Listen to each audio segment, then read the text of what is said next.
I got so much motherfucking design on right now. Break it down, bring it back, make it clap. I got 3 old thoughts, new guap, wear that thing. Bitches on my line, and you know they come strapped. Hold up, what it not, 45, scope it cash like, whoa. I ain't fucking with these hoes, I pull up the greatest and now selling all these shows. Doing this till I make it because you know it's like gold. Got me yelling the playlist because she fucking me the most like that. Assalamualaikum warahmatullahi wabarakatuh. Perkenalkan, kami dari kelompok 5 akan menjelaskan tentang interaksi desa dan kota. Sebelumnya, perkenalkan, saya Muhammad Arif Muzaki nomor absen 18. Dan saya Aulia Nur Maulida nomor absen 5. Dan saya Erwin Butemana Ratu absen 8. Dan saya Fuska nomor absen 11. Saya Nur Aditi Fiatulama absen 22. Dan saya Bita Larasati absen 29.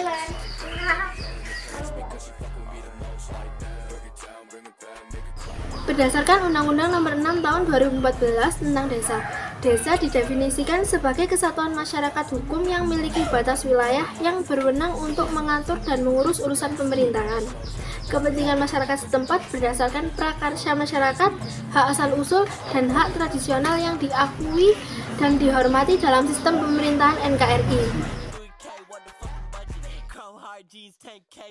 Klasifikasi desa dibagi menjadi 3. Yang pertama berdasarkan jumlah penduduk. Pertama, desa terkecil yakni desa yang jumlah penduduknya kurang dari 800 orang. 2. Desa kecil yakni desa yang jumlah penduduknya antara 800 sampai 1.600 orang. Desa sedang adalah yaitu desa yang jumlah penduduknya antara 1.600 sampai 2.400 orang. Desa besar yakni desa yang jumlah penduduknya antara 2.400 sampai 3.200 orang. Desa terbesar yaitu desa yang jumlah penduduknya lebih dari 32.000 orang.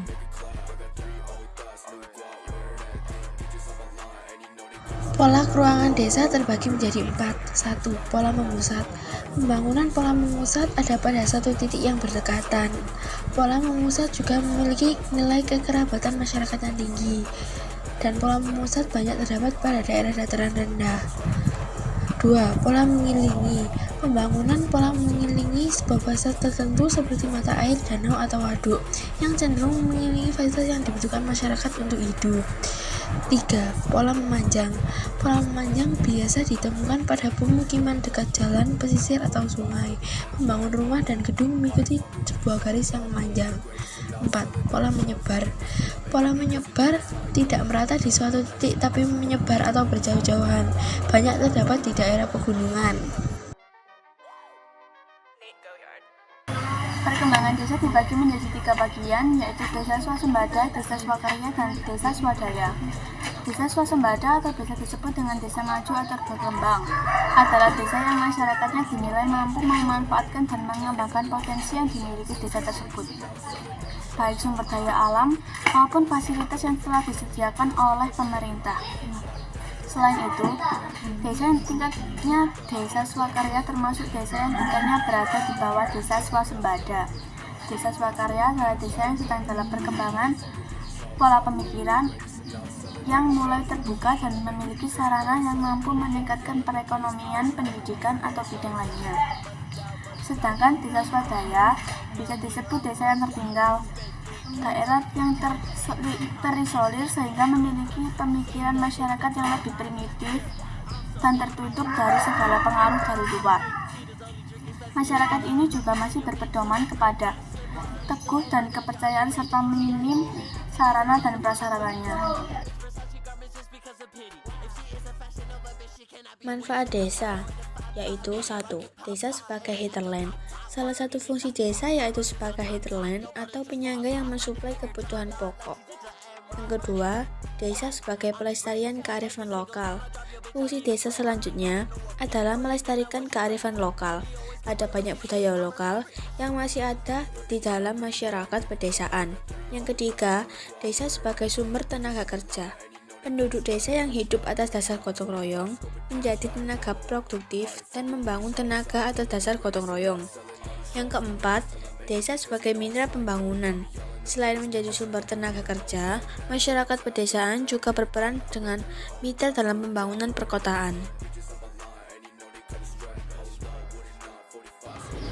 Menurut Undang-Undang Nomor 22 Tahun 1999 tentang Otonomi Daerah, kawasan perkotaan adalah kawasan yang mempunyai kegiatan utama, bukan pertanian, dengan susunan fungsi kawasan sebagai tempat pelayanan jasa pemerintahan, pelayanan sosial, dan kegiatan ekonomi. Klasifikasi kota. Klasifikasi kota berdasarkan jumlah penduduk dapat dijelaskan sebagai berikut. 1. Kota kecil terdiri dari 20.000 sampai dengan 50.000 penduduk. 2. Kota sedang terdiri dari 50.000 sampai dengan 100.000 penduduk. 3. Kota besar terdiri dari 100.000 sampai 1 juta penduduk. 4. Kota metropolis terdiri dari sekitar 1 juta penduduk sampai dengan 5 juta penduduk. 5. Kota megapolitan terdiri lebih dari 5 juta jiwa penduduk. Pola gerongan kota. Pola gerongan kota ini terdiri dari beberapa teori, yaitu 1. Teori konsentris. Pada teori konsentris, perkotaan berkembang secara konsentris atau melingkar yang dimulai dari pusatnya kemudian berkembang dan bertambah meluas ke daerah pinggiran atau menjauhi pusat. 2. Teori sektoral. Teori ini muncul sebagai pertentangan dari teori sebelumnya, di mana struktur perkembangan kota tumbuh secara tidak teratur. Pertumbuhan kota tidak hanya dimulai dari bagian inti kota, namun dari wilayah sektoral yang kemudian menyebar ke sekitarnya. 3. Teori inti ganda. Teori inti ganda berarti inti kota tidak hanya satu lagi yang memusat, tapi bisa dari beberapa sektor yang memacu atau merangsang pertumbuhan sekitarnya. Jadi, setiap pusat kegiatan bisa berkembang dan tumbuh sendiri-sendiri. Tahap perkembangan kota. Tahap perkembangan kota terbagi menjadi 2. Berdasarkan macam bangunannya dan berdasarkan perkembangannya. Di sini saya akan menjelaskan tahap perkembangan kota berdasarkan macam bangunannya. 1. Tahap stadia infantile. Pada tahap ini tidak ada pemisah antara tempat tinggal dan wilayah komersial. Cirinya zona atau daerah pertokoan, dan rumah masih menjadi satu. Tidak ada pemisah daerah antara yang miskin dan daerah yang kaya. Jadi pada kota ini secara umum termasuk kota yang belum teratur. 2. Tahap stadia juvenil. Pada tahap ini perumahan-perumahan yang sudah tua terdesak oleh rumah-rumah baru. Di sini sudah tampak ada pemisah antara rumah tempat tinggal dan toko-toko serta perusahaan. 3. Tahap stadia matur. Pada tahap ini banyak tumbuh area-area baru, misalnya seperti industri perdagangan serta pertumbuhan yang telah direncanakan dengan baik dan berkembang. 4. Tahap stadia senil. Pada tahap ini tampak terjadi kemunduran dalam berbagai aktivitas kehidupan karena tidak ada pemeliharaan yang baik dari segi politik dan ekonomi yang menyebabkan kemunduran kota.